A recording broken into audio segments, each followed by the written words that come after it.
there wasn't like a specific thought that I wanted to change. I just knew that I wasn't being, that I wasn't open to the fact that I could live my best life. You know, I could have a great relationship with my husband and spend time with my friends and enjoy my hobbies and be good at teaching at the same time.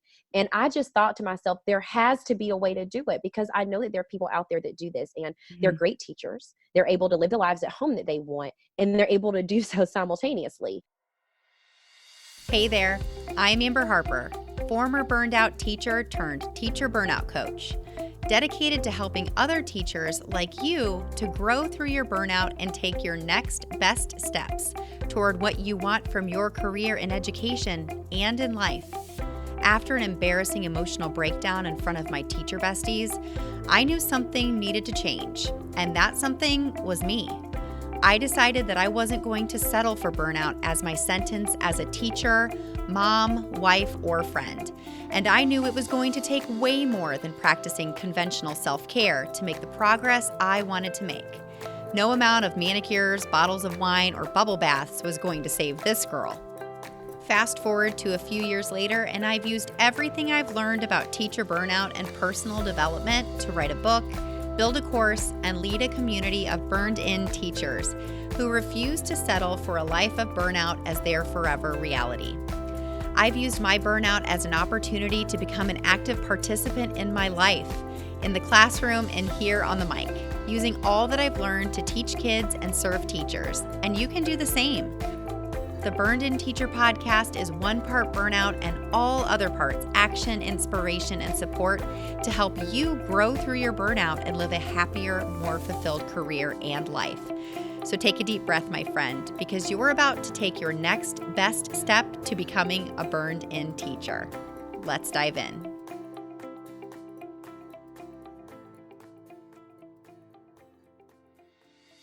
Let's face it, this year has been another doozy. And now that I'm back in the classroom, it has been more important than ever for me to stay focused on my core values, mindset, goals, and my habits. As a teacher in today's world, it seems like there is always something new and hard that can easily throw our lesson and or life plans off track. But when I began to burn out many years ago for the 5th time in my 6-year teaching career, I told myself that crying to and from work, grading, prepping, and planning on nights and weekends, and Sunday scaries was just part of being a good teacher. The current challenges we're facing in education today are monumental. All of these challenges make balancing teaching and your everyday life seem unmanageable. Until now, teacher burnout has been hacked. In Hacking Teacher Burnout, I share my 8-step process I designed to help myself and other teachers navigate our way out of burnout. You see, out of my rock bottom burnout moment, I learned ways to focus on what I can control while learning ways to let go of the things that are out of my control. My book shines a light on burnout as an opportunity for growth and change, and in it, I empower you to become a burned-in teacher, a happier, more fulfilled, efficient, and effective person in the classroom and in life. In Hacking Teacher Burnout, you will learn the steps you can take to discover your burnout type. Did you know everyone has a type? Take actions that are best for you depending on your type. Move through burnout rather than fight against it. Make time for things that bring you growth and joy, and thrive, not just survive, personally and professionally. And, of course, to prepare for hardship before it hits and to conquer it when it does. And right now, you can download Chapter 1 for free. That's right, you can start your journey out of burnout using Step 1 of my process on the house. Go to burnedinteacher.com/free chapter today to get your first chapter on me. And there's no better time. After the year we've had, we deserve to use what I have designed to believe, think, say, and do different things in order to see different results in our lives. Go to burnedinteacher.com/free chapter to get your free chapter today. You won't be sorry. Burn on. Well, hey there, Burned In Teachers, and welcome to episode 137 of the Burned In Teacher podcast. I am so excited about this podcast. I know you're probably sick of me saying that, but this episode marks the beginning of a beautiful friendship with one of my best friends, Alexis Shepard, aka the AfroEducator. This episode was recorded in 2019, and for both of us, a lot has changed in the last few years. I mean, who are we kidding? A lot's changed for all of us. Besides the fact that she and I have a really deep and rich conversation about our values and our views and our mindset surrounding being an educator in today's world, she really unpacks something that is so, so important and something for you to really digest and begin to practice at this point in the year. You know, this episode's releasing at the end of May. So some of us are ending our school year. Some of us are very, very close to the end of the school year. Some of us maybe have a few weeks left. But I want you to really pay attention to the things that you're telling yourself, the story that you're telling yourself about your job as a teacher and what you are capable of. You know what? I just decided I'm going to have Alexis take it on from here so she can update you on what's going on in her life. And after that, let's just jump right into the episode. Why don't you take it from here, Alexis? Thanks so much, Amber. What's up, everybody? I'm back.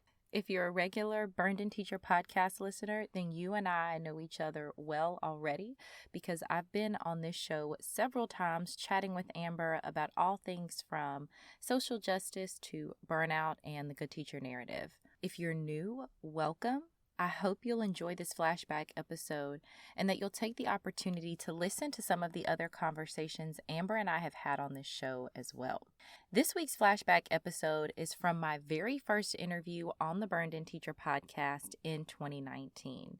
At the time of that interview, it was still very much towards the beginning of my journey, and I had only been occupying the teacher wellness space as the AfroEducator for just over a year, and everything was still new, and I was and very much still am learning and growing into my understanding and practice of wellness.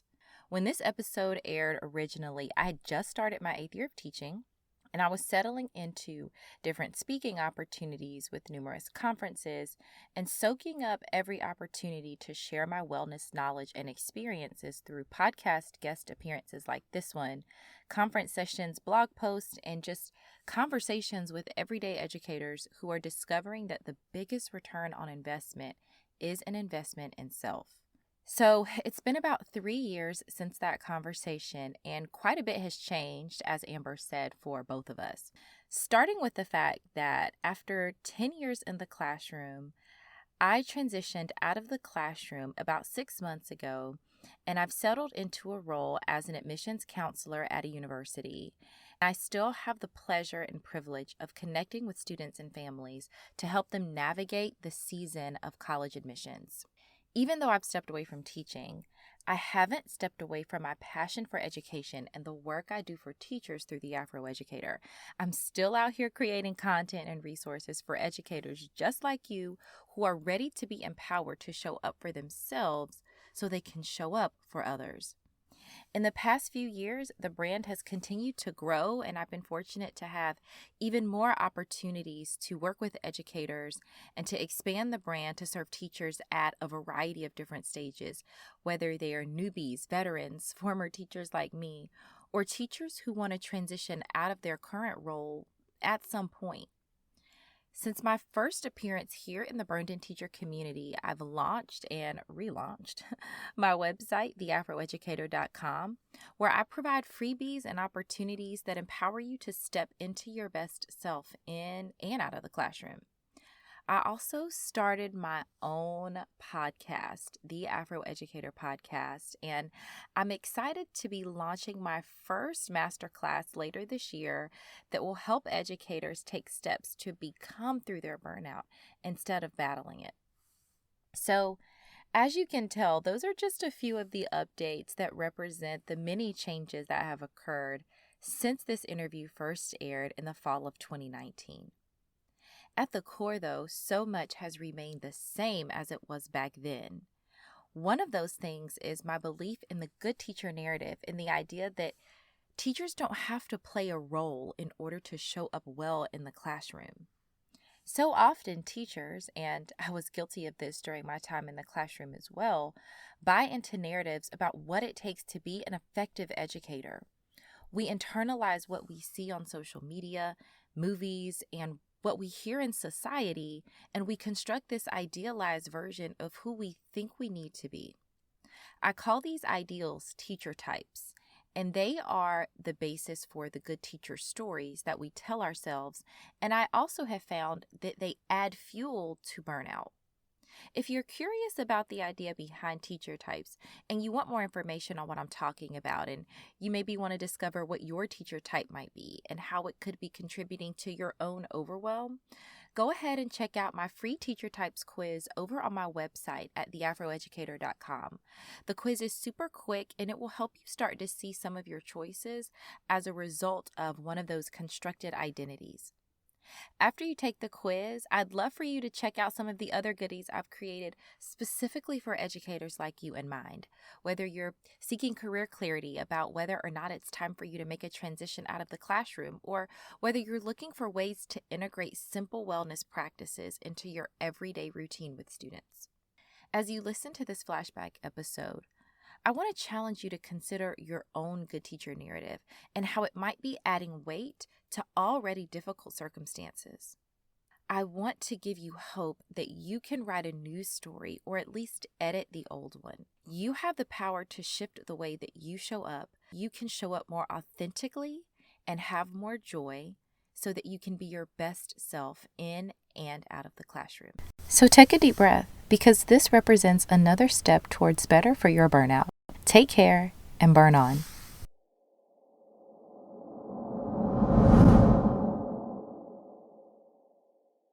Alexis, welcome to the Burned In Teacher podcast. I am so excited that you're here on the show with us today. Thank you so much. I'm so excited that we're finally getting a chance to talk. Oh my goodness. So first of all, tell us a little bit about you and what it is that you do. Sure. So I'm currently in my 8th year teaching. I'm elementary certified, which in the state of South Carolina is actually grades 2 through 6. And so I've really vacillated between 2nd and 4th grades for 7 of those 8 years. And then this year, I'm actually teaching 6th grade at a middle school. And so that's been really exciting. So this is your first year teaching 6th grade? Yes. So how has that transition been? You know, I was a little nervous about it just because, you know, I feel like I've heard a lot of horror stories about middle school and, you know, dealing with 11 and 12-year-olds. And so I really wasn't sure, but I knew that I was excited to work with older students because I feel like my teaching style has always really been catered more towards older students in terms of the level of discussions that I like to have and some of the topics. So I really feel like it's been a beautiful transition. I love it in a way that I really didn't think that I would. Just, again, the level of discussions that I'm able to have with the kids, they get like sarcasm and and the humor, which is amazing. Because, you know, sometimes younger kids, you know, it hits them in a different way. So that's been great. And just having I teach 3 classes a day. And so I love the variety and the fact that, you know, I constantly have kids moving in and out, and it gives me a chance to really connect with so many of them. And I feel like those connections are already happening. So I'm feeling great about it. Yeah, good. Well, your positivity, and I found you on Instagram, and I definitely am going to get into this with you about what attracted me to having you here on the podcast for our listeners to experience your positive brand that I'm so excited for people to get to know you better. But help me understand. So you are in South Carolina. Yes? Oh, can you hear me? Did I lose you? Yes. Okay. Yeah, I can hear you. So have you always taught in South Carolina? I think there's like a little bit of a delay. Okay. All right. So I'll start that over. So I'm really excited for people to hear your story of burnout and now, you know, coming out of that, what you believe to be true about your career and your future in education. But I kind of want to back up a little bit. So you said you've been teaching for 8 years and you're teaching 6th grade. You started in 2nd, and I can definitely relate to that swing back and forth. You know, whenever I taught full time, I went back and forth between those grade levels as well. But tell us a little bit about how you got into education and how long you've been where you are. I'm really curious to hear your story, your journey up to where you are now. Yeah. So interestingly enough, I never wanted to be a teacher.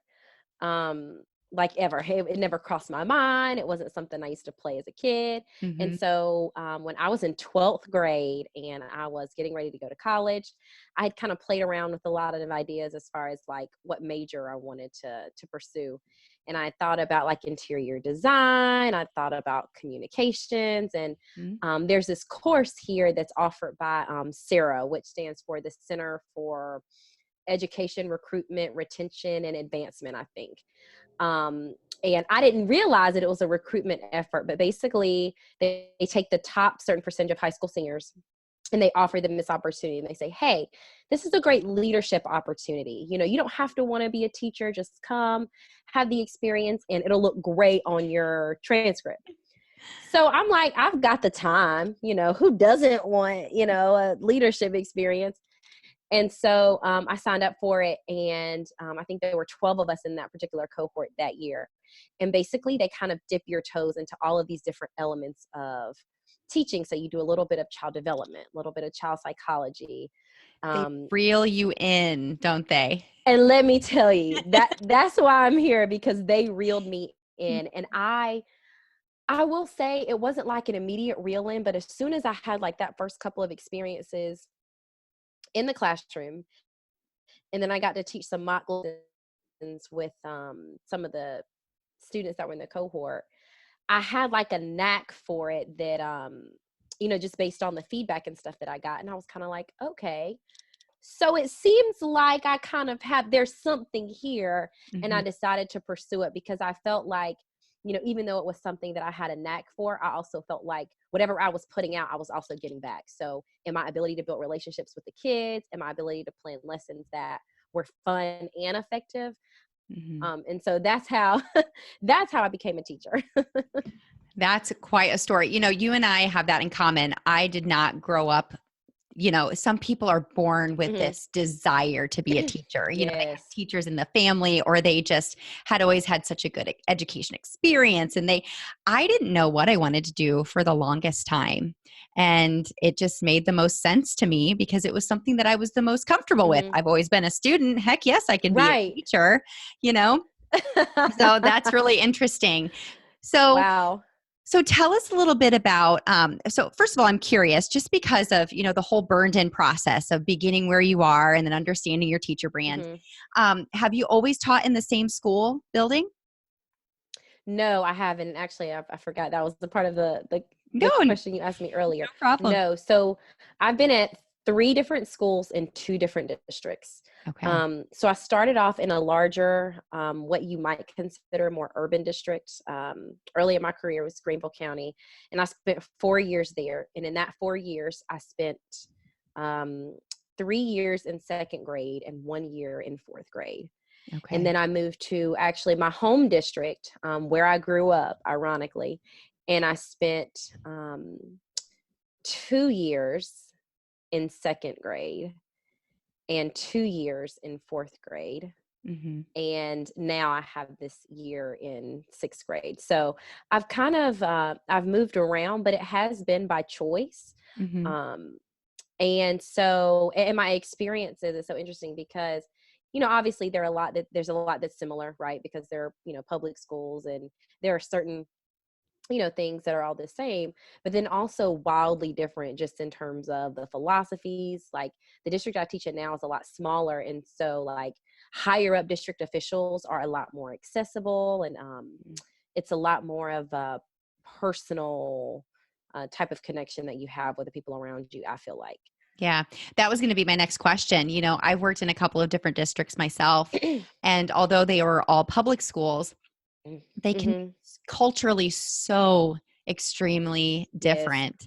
So what are some of the biggest factors that you noticed that caused you to notice those differences? I mean, I know you said that the size was different, but as far as leadership goes, Right. you know, what were some things that you enjoyed about some of the schools? And you don't have to disclose what schools they were. But what was it that you appreciated most about, you know, any of the schools that you've worked in? Right. So I would say that in all of the schools that I've worked in, I've enjoyed a lot of creative freedom. And I didn't realize probably until God, I want to say that I moved from my first school, that I started thinking that, okay, something that I loved about my first school was that I kind of had a guideline of, okay, these are the essence of the things that you need to teach between August and June. But I had the freedom to teach them any way that I wanted, which was awesome, because I do, there are certain things that you just get an idea for, and you're like, ooh, I really got to do that, or you want the ability to do that. And I realize that that's not a thing everywhere. Mm-hmm. Some people have prescribed curriculum where you have to teach this lesson this way. And so at all of my schools, I've had a lot of creative freedom. One thing that I've loved about this smaller district, and something I noticed really early on. So when I moved back here, and I started teaching in second grade again, I want to say it was maybe my second or third month at the school. The superintendent actually came into my classroom and sat and observed a lesson. And then afterwards wrote me like a very personal kind of feedback email about, how he enjoyed his time in my room, and was able to talk about specific things that he noticed that I did with my students that he really enjoyed. And so even though I appreciated the positive critique, one thing that really stuck out to me was just this idea that he came into the classroom and, was there. And it's something that I think he has the luxury to do, because it is a smaller district versus somewhere like my first district, where there are, 35 or 40 elementary schools, whereas the district I'm in now has less than 10. But do you feel like there is a little bit of a choice? If you made a list of priorities as a superintendent, that Yes. you could certainly put classroom visits and, the humanity, between you and your teachers, you could put that pretty high on the list.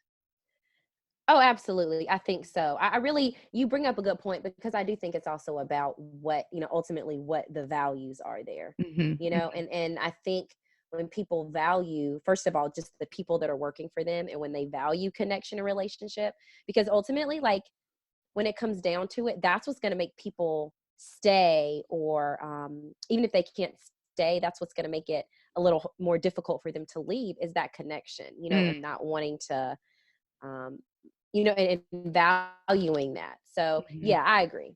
Yeah. And that sort of belief, those core values really do trickle down to your relationships between your teacher and your students, right? Yes. Yeah. Yes. So, and we're going to get into this. Absolutely. We're going to get into this in a minute, because I'm so excited I'm so excited for our listeners to hear your beliefs and your mindset surrounding that, those beliefs. So yeah. This is the Burned In Teacher podcast. So, of course, I do have to ask you, Alexis, have you ever experienced burnout? And if you did you narrow down the root causes of it? And then what was your plan of action, and how did you get out of it? So the question, or the answer, is yes. I did experience burnout the first time. I actually experienced it really 2 times. The first time was year 4. And I'll talk a little bit about that. So year 4, I had, actually, I kind of have to predate. So I'm just rambling. Okay. Year 2, I had a group of really tough students. And I remember thinking to myself, oh my gosh, this is really challenging. And the year that my principal wanted me to move to 4th grade, it was with that same group. And so I remember being really nervous about it. And I remember talking to him about it. And I remember, basically him saying, hey, this is what we need you to do. I didn't really question it. I just expressed my concerns, but went forward with it anyway. I really try to go into every year with a clean slate, especially when it comes to student reputations and even the past experiences that I had with those students. And so, but it was really challenging. And what made it really challenging was not just that group. It was also the fact that I was new to 4th grade, had never taught 4th grade before, was only a 4th year teacher.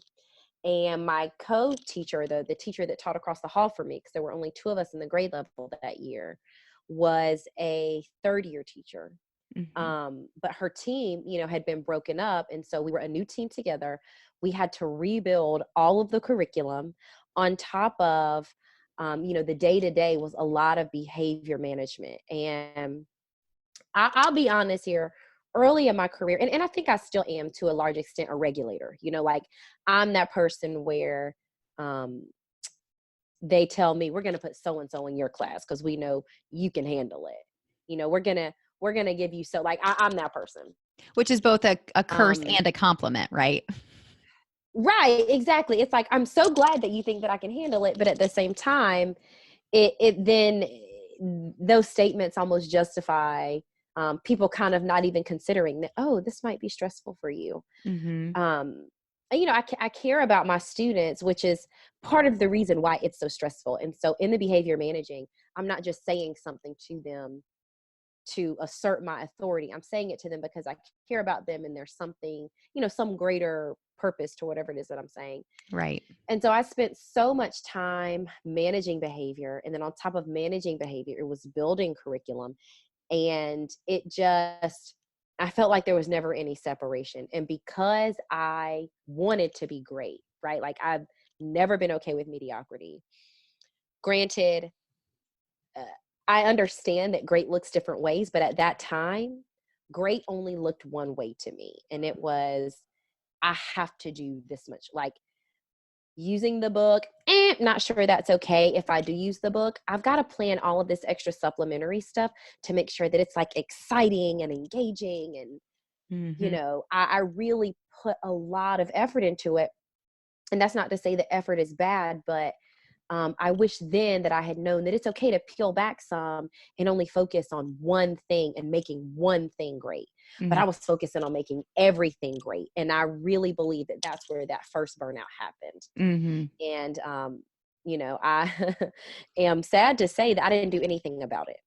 Yeah. Well, I it sounds, complained, you did complain. Okay, go and ahead. I that was didn't mean to it. interrupt you. Yeah. Oh, no, no, no, you're good. I complained and I cried about it. And I just kind of felt like you got to suck it up and deal with it. This is just the way it is, right? Is that what you were? Yeah. Yes. Mm-hmm. Yeah. It sounds like you and I are a mirror image of each other for that first round of burnout, because that is Yeah. exactly what I did. And I thought that I was taking care of myself by venting to my friends and letting my emotions. And I'm a very emotional person anyway. Just ask my Me husband and too. children. I cry at almost every commercial, and Me too. even it's really bad.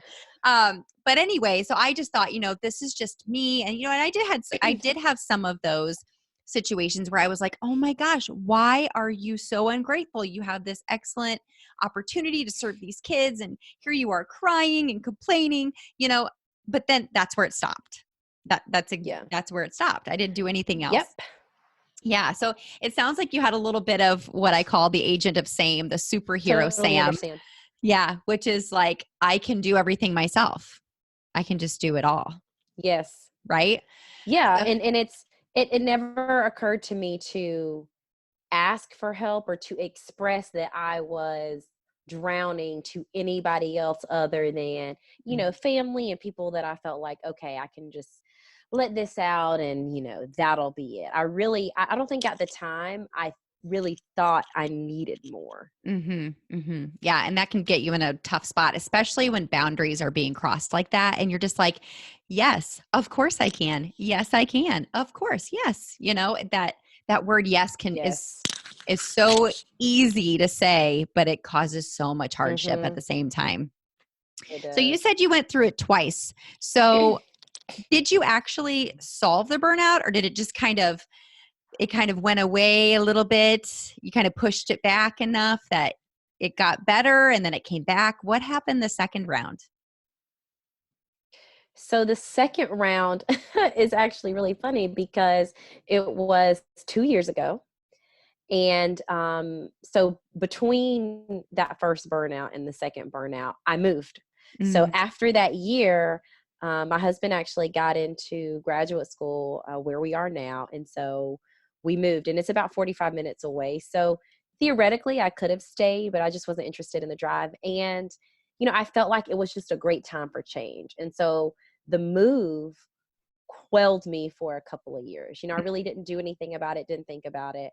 I didn't think about the fact that I had been unhappy, but moving, there's always kind of a new energy around moving that, Oh, yes. If you you love know, change, yes. yes, that Yeah. kind of makes everything a lot more palatable because there's just so much excitement. We had a new place and the school was new, the kids were new. I don't have any history. It's really a fresh start. Mm-hmm. So 2 years ago, I actually had a great group of students. And so I didn't really feel like I spent a lot of time managing behavior, but I found myself becoming more and more impatient. And in the spring of 2018, so this was the 2017-2018 school year, I was at a health fair and my mom noticed that my blood pressure was really high. I mean, like 160 over 100, something in that range. Wow. Yeah. And so she took it. My mom's a nurse. And so she took my blood pressure again manually. And she was like, this is really concerning. She said, I really think you need to make an appointment with your doctor and just, at least start to have some conversation about this. I do have hypertension in my family. And so my mom thought, you know what, it'll be worth it for you to just talk to your doctor, even if nothing's up. And so I went to him and got a couple of different blood pressure readings at different times. And they were still extremely high, like stroke level blood pressures. And so he had me do a month-long blood pressure study at home, taking it at different times during the day under different stressors and that sort of thing to see if that was regular. And what we were trying to see was if it was consistently high. And if so, then he was likely going to recommend medication, Mm-hmm. which I had a tough time dealing with because I was 28 at the time. And I was like, what 28-year-old is on, blood pressure medication? I just kind of felt like it was insane. And I knew that a big part of that was stress. Mm-hmm. I am somebody that I get very easily emotionally invested in things. I'm a super emotional person too. And it's really hard for me to separate. And with teaching, even with the behavior management part that I know I've been so into or had been so into at my last school, it was because of that emotional investment. Um, so anyway, I knew that stress was a big part of it. And I remember my doctor and I having this conversation and he was like, what do you do? And I said, I'm a teacher. And he was like, yeah, I know that can be something that's really stressful. What are you doing to manage that? And I was exercising, a couple of times a week, but there was nothing else. And so at that point, I really ratcheted up developing different lifestyle habits. And so I was really strictly watching my diet and the amount of sodium that I consumed. But I also really started to think about how I was managing the stress from work because I really didn't have anything for that. I would talk about it with my husband or complain about it. In some ways he would kind of feel like that spoiled our time together because I couldn't emotionally divest from school. Mm-hmm. And that really is where the changes started, was with that whole blood pressure scare, if you will. Mm-hmm. And the ball wasn't rolling quickly then, but it started rolling with that incident. Mm. And so once that was solved and I was able to, get my blood pressure to a manageable level consistently. So you did this without medication then? Yes, I did. I was able to do it without medication. That's not to say that I may not be on it later, but for now, we know that I'm able to manage it and that it is primarily stress induced. Mm-hmm.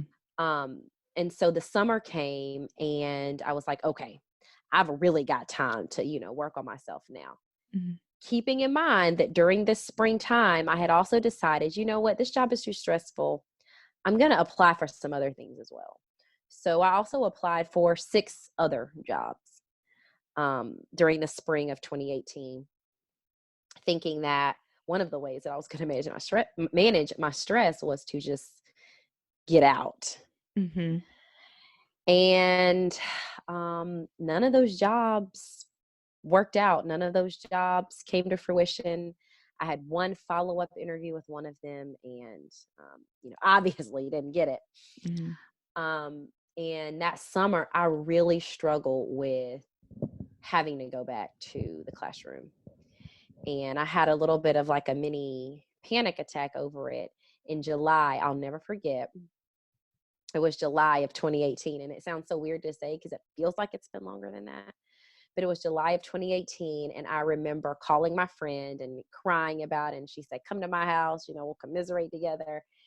And I got to her house and I was crying about it. And I said, but you know what? I said, I know that if I'm going to do this, I've got to start with changing my attitude. Like if I'm going to teach again, I have to facilitate my own paradigm shift was, essentially kind of how I put it to her.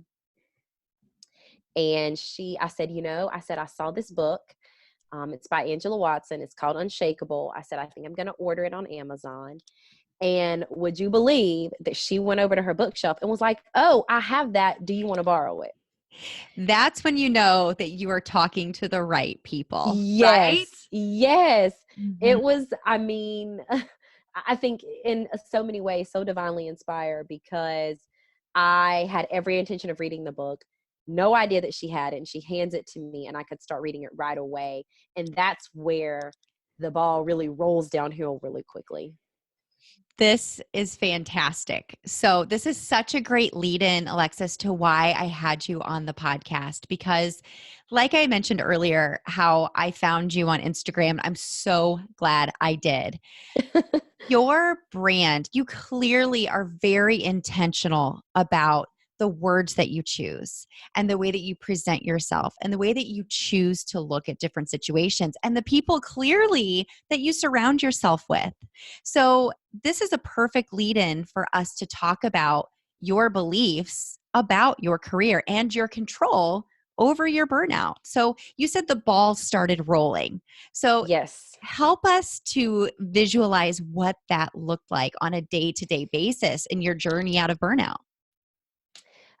So first it looked like me reading this book. And I remember this book was like 20 deep breaths that you take just, back to back to back. I just remember reading things and feeling like somebody finally understood me. And I remember reading some of the things in that book and thinking, oh my gosh, this is already a part of what I believe and a part of who I am. And like, I can do this. I can be me. I can be authentic and still be great, which was a huge, um, almost a huge weight off of me because I realized that in just being who I was and in exuding the things that I believed to my students in my classroom, I was already great.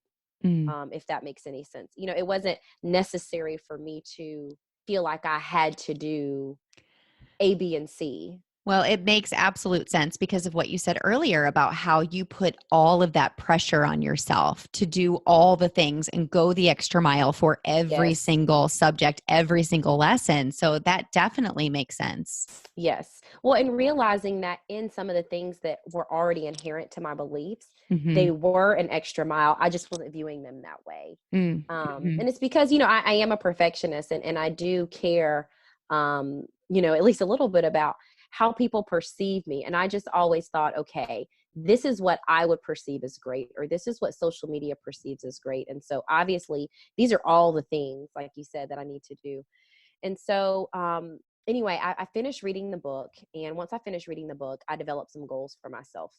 And this was all before the school year started. And one of those goals was simply to invest in myself professionally. I got my master's 3 years into my teaching career. And so that was, I considered that my investment for a long time. And after I read Unshakable by Angela Watson, I was like, I've been stagnant professionally since then. Like, unless it is absolutely required by my school, I was not doing it. And so, I really got this urge to connect with other educators and other education professionals outside of just my building and outside of just my grade level. Mm-hmm. And so two of the ways that I plan to accomplish that was to find one conference that was not required by school, something that I really wanted to just do. And then number two was to get a Twitter. And my mom is a huge techie, and she's always like, you just need to get a Twitter because it's a great way to keep up with the latest and greatest in your profession. And it's in, little blurbs. And so it's easy to keep up with. And um, so July 31st, and I only know this because Facebook recently told me, July 31st of last year, I was, feeling ultra productive. I just finished the book, and I go to create a Twitter account.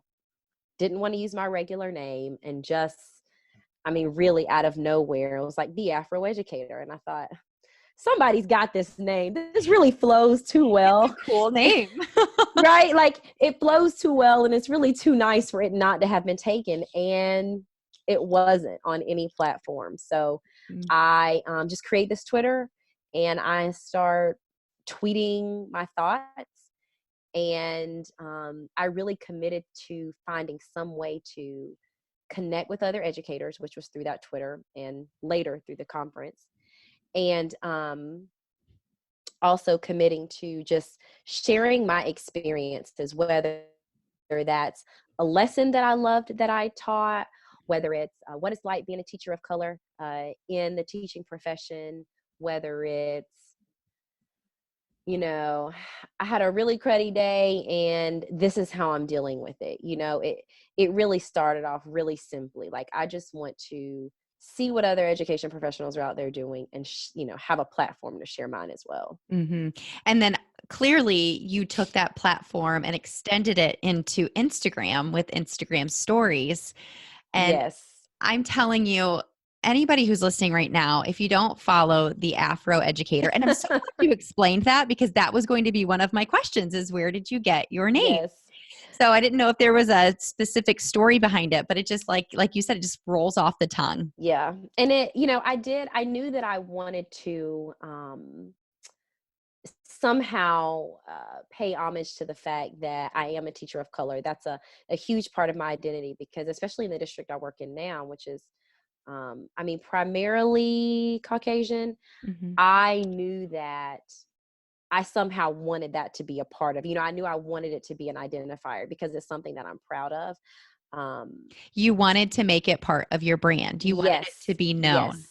Yes. And when you look at it, I feel like you almost immediately know, okay, there's a Black woman behind this. And I get a lot of empowerment from that. Mm-hmm. And I have to say, listeners, I know that you cannot see Alexis, but if you have not only is she a beautiful Black woman, she has got some style. You have got such a wonderful sense of style. Like, even looking behind you in your living space. Oh my gosh, stop. I need to take you virtually shopping with me, or if I do see you in Pittsburgh, we're going to go. Let's do it. I'm a little self-conscious over here. I'm just going to tell you. Stop. Oh my goodness. Yeah, I'm all about home decor, and I have my grandma and my mom to blame for that. Well, you are a lucky woman. So go ahead. I was going to ask you a question, but if you're not finished, I didn't mean to interrupt you, but you just have to know that it's fine. Your intentions are clear with the way that you exude, confidence and positivity, the things that you say on your stories, the way that you dress, the way that you talk about your struggles. Because I've seen you've talked about, how you've had a rough day and you talk yourself through it, and you're helping others to realize, like, there's a difference between getting on Instagram and spouting frustration and stress and anxiety and then leaving it at that. And there are definitely some accounts that I'm not going to say out loud that is their clear intention, is just to exude how horrible teaching is. Right. Versus a brand that is saying, look, teaching is hard. There are things about this job that are extremely difficult. Yeah. But I want to help you to understand that you're not alone, number one. Number two, it is all about our combating burnout, combating these challenges really does begin and end with you, as you've said. Yes. So tell us a little bit about that belief that it really, because I know that there are teachers that are either listening or that are out there that are saying, if this, then teaching wouldn't be so hard, or if that, then our Mm-hmm. classrooms wouldn't, be so full of, Mm-hmm. of students who just need so much more than what I can give them, or Mm-hmm. this shoulda, coulda, woulda. Right. So tell Yeah, us a little bit about absolutely. that belief.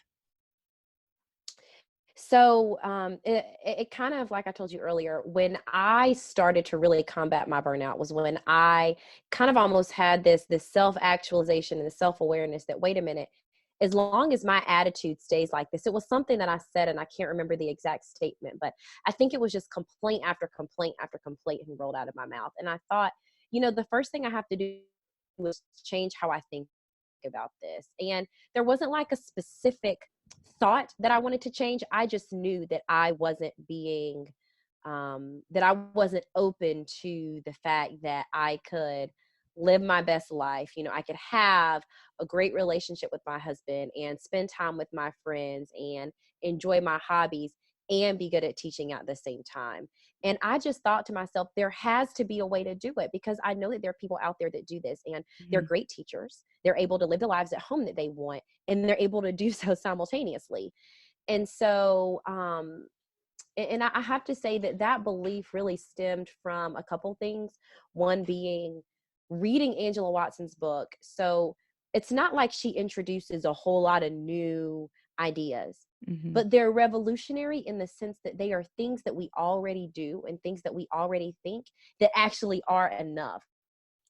So, walk us through a situation when things get hard, when a student is being particularly rambunctious, or something happens in your school with a new initiative, or the cliche things that we all know happen in a normal day-to-day life of a teacher. What goes through your head? Or if a negative thought, because you can't be happy all the time, Right. how do you Right. bring yourself back to a place of that positive mindset and those things that you can control? So first of all, I had to divest a lot. So my advice, I would say, would be the emotional investment in the behavior management aspect of it, which we know management is so important just because of the fact that if your classroom isn't well managed, your productivity decreases. Mhm. And so one of the biggest things that I've done was divested. Now, I know people are going to be like, what? Um, I had to tell myself this, and I tell my students this too. I can't make anyone do anything. Ultimately, the most that I can do is suggest, and then you make the choice. And what I have found is, even with middle school students, and with the older elementary school students that I taught, is some of their behaviors are attention seeking. And so when those things happen, there are a couple of strategies that I use. One is I ignore it. And I know that that can be so difficult, because I know that we all have that one student that we feel like can get the rest of the students off. Mhm. But if I continue to teach through it, or if I choose not to address the behavior, a lot of times it fades into oblivion. Mhm. The second thing is, I do invest a lot in developing relationships with my students, and I am very honest with them and telling them, like, hey, I can't make you do anything. I can make the suggestion, and then you the choice. But I do a lot in making sure that they know that I care about them. So I'm very cognizant about how I treat them just in general. And I tell them at the beginning of the year, I'm going to show you everything that I want you to show me.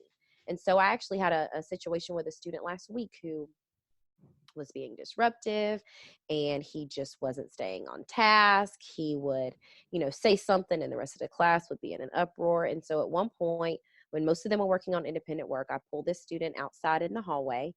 And I said, I'm not sure what's going on. I said, I'm not upset with you. I said, but I feel like you don't have a reason to treat me the way that you're treating me right now, and to do what it is that you're doing in class. I said, you know that I have been nothing but A and B to you. And so I feel like um, I should have that back. And he, he agreed. essentially. And, he kind of gave me a little excuse as to why he felt he might be acting that way, but he went back in the classroom and got back to work. I extend a lot of grace to my students because I know that I want that for me. And I think because of that, it keeps a lot of those management issues at bay. I don't feed into the drama, and I don't try to assert myself as this authoritarian, dominant, you're going to do what I say or else type of figure. Because I think when you do that, especially when you get with like your kind of fourth grade and higher students,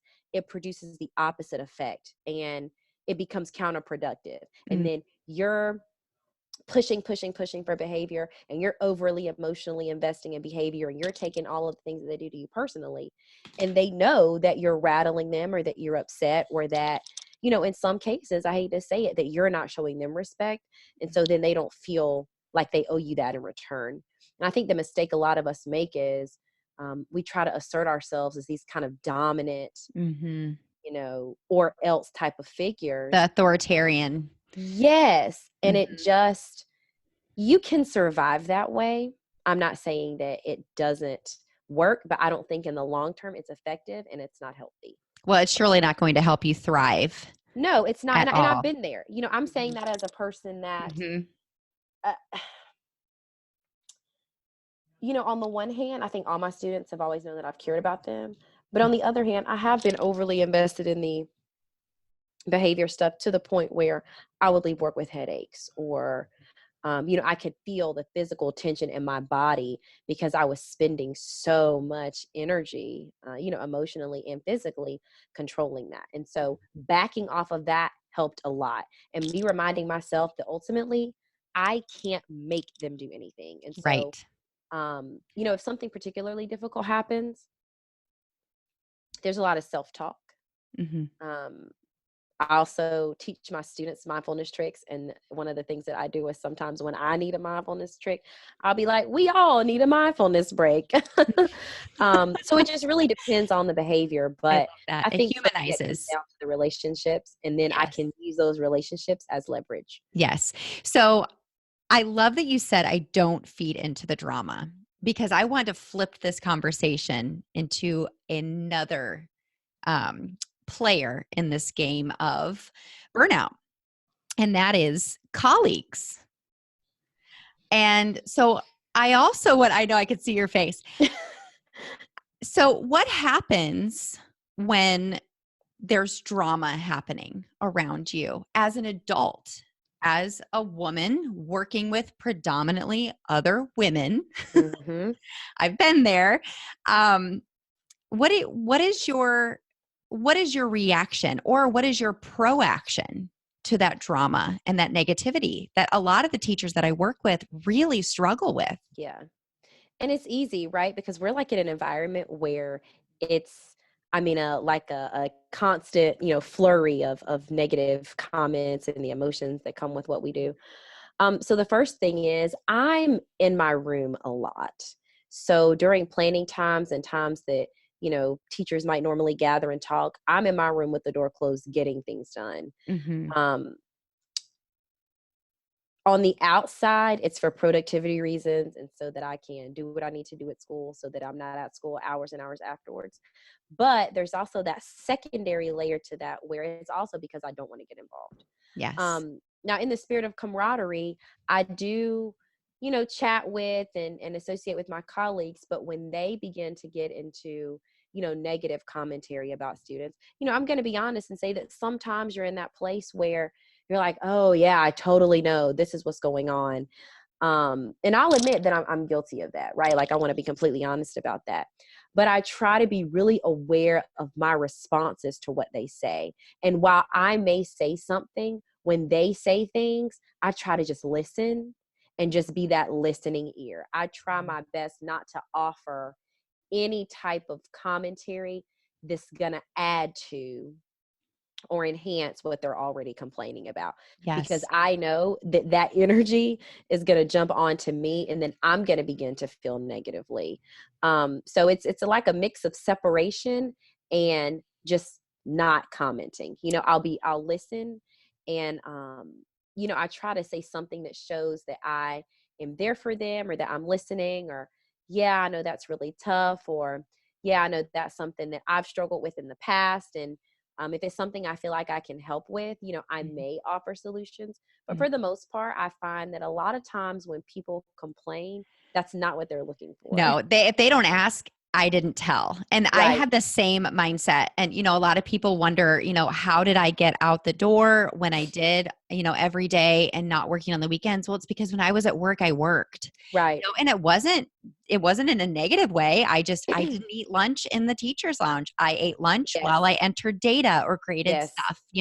yes, I went to work and I treated it like work. Of course I was friendly. Of course I was collaborative. Of course I was pleasurable to be around. yes. But my brand was that I'm coming to work and I work.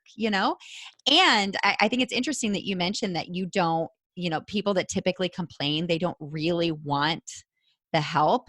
There are things that you could say, like what you probably have already done in the past, like, well, how can I help you? Hmm. Or people will identify you as somebody who, I'm not going to get anything from her if I Right, exactly. And you so know. then they don't come to you with a whole Mhm. lot. And that's something that I've noticed too, is since I adopted that mentality, I actually really don't have a whole lot of people that come to me with that. Yeah. And I also noticed that it does trickle down to my students, because the relationships that some of my students have with me is not the same as the relationships they have with their other teachers. And I think that's about that mindset. Mhm. Kids get that even when you think Yes. that they don't.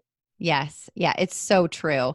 And Mhm. it just keeps out the mental clutter. And, like you said earlier about, when you were talking to your friend and she handed you that book because you are the one who said, I think I'm going to read this book. And she says, wait a minute, here you go. You Yes. know, you are the average of the 5 people that you spend the most time with. And Hmm. when you are seeking solutions, when you're truly seeking solutions, if your blood pressure is lower than when you started talking to someone, you talk to the right person. If Yeah. your blood pressure is higher, all you were doing is venting and all you Yes. were doing were throwing logs on the fire, Yes, right? exactly. Exactly. And that's not what you want. It's like this job has enough hardships without making it hard by your mentality, because there are certain things, and what I've realized in, kind of the year that I've just really been kind of speaking this on my platform, is that while there are a lot of things that I can't change, what I can change is how I think about it.